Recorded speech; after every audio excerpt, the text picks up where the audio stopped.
Hey everyone, welcome to Infinite Realms. Today, let's talk about twins. No, not those twins. No, definitely not those twins. Oh no, dear God, no, not those twins. I mean the Crimson Twins from G.I. Joe Classified. Now, why am I reviewing this now? Well, there's the Ollie's Nice Price. Actually, I might have been Ross. A friend of mine actually picked these up for me. On a he was on a trip and he saw them and just said, "Hey, you still need these?" I went, "Yeah."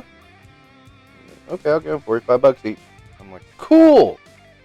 So I got them. They're here, and I like them, man. I like them a lot. I passed on them originally because when they came out, there was so much stuff coming out. I mean, so much stuff, especially.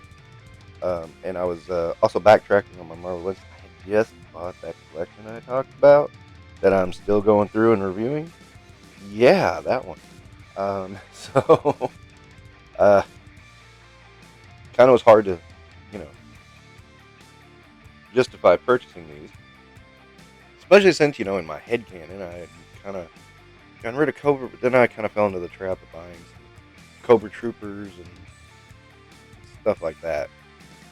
Perfect, and I thought, ooh, and on top of that, for those of you who know about this, they're the third season of the Sunbow series that never happened. Was going to be Tomax and Xamot leading an organization called the Coil. And it was going to be what was left of Cobra after the G.I. Joe the movie, which I thought was kind of cool.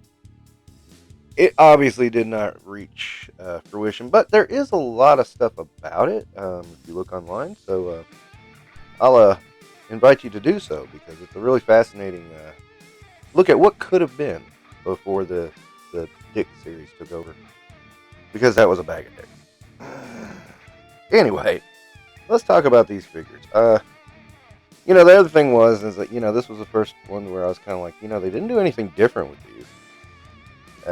Really just gave them new guns. I have the anniversary versions, I have the original versions, and I have the suited versions.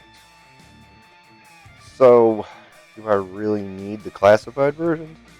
Now, if you talk about one, you're talking about them both. Of course, they both have the same gun. Thankfully, it's not the crappy gas gun that they had in the original release. I don't know what that was, but it was awful. And the thing is, with those vintage toys, all these years later, you feel almost obligated to keep them with their original guns. That's always been a tough one. This one has removable suppressor and a removable clip, so that makes it kind of nifty. And then, of course, they have two removable knives in their sheaths on either their hip or their ankles, which I never did understand ankle knives, but I won't get into that right now. It's a toy thing. We'll go. So I got a little floppiness in the torsos on both of these. I'll tell you the truth though, it's not so bad. I can't even capture it on camera.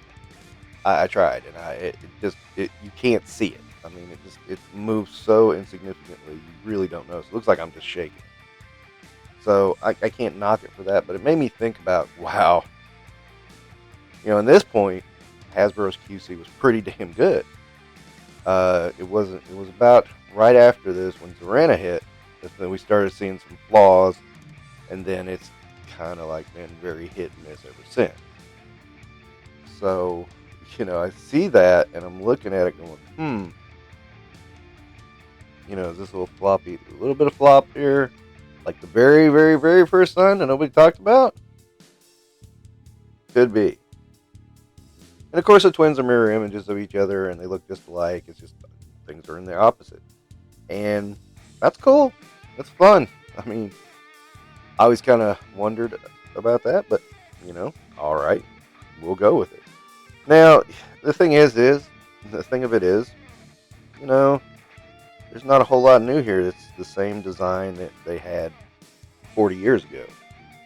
So, the design department didn't have to work too hard on this, is what I'm getting at. There's not any updating or anything. It's like the same sash.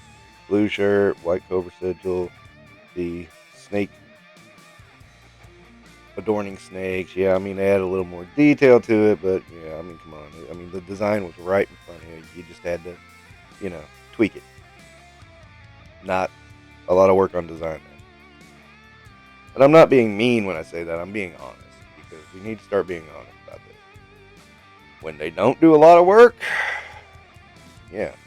And maybe that's what's going on. And now they're trying to do a lot of work otherwise. So quality control is where it's getting lost. I don't know. I mean, it's really weird to me, all these things. I mean, I'm seeing this gun, and it does not need, it's not rubbery. It's nice, stiff plastic. I mean, it's not too hard. That's what you said. I mean, but it's, definitely rigid. So whatever the hell is going on with Hasbro, they need to go back to this, because this was a lot better.